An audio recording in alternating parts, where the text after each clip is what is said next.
स्वदेवे वाचमुद्यासगणिवामरस्ताञ्जुष्टा देवेभ्यः शर्म मेद्यो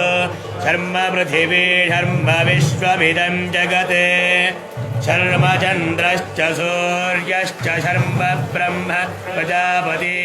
भूतं वदिष्ये भुवनं वदिष्ये तेजो वदिष्ये तपो वदिष्ये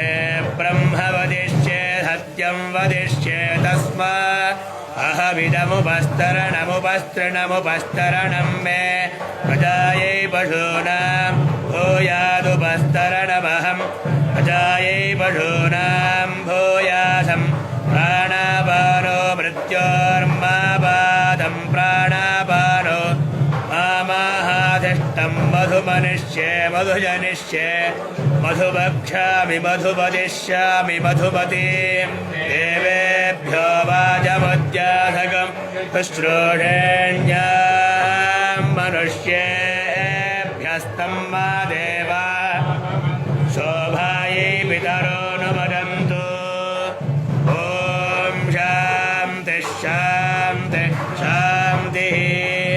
शन्नो वातः पवतां मातरिश्वाहन्नस्तपतु सूर्यः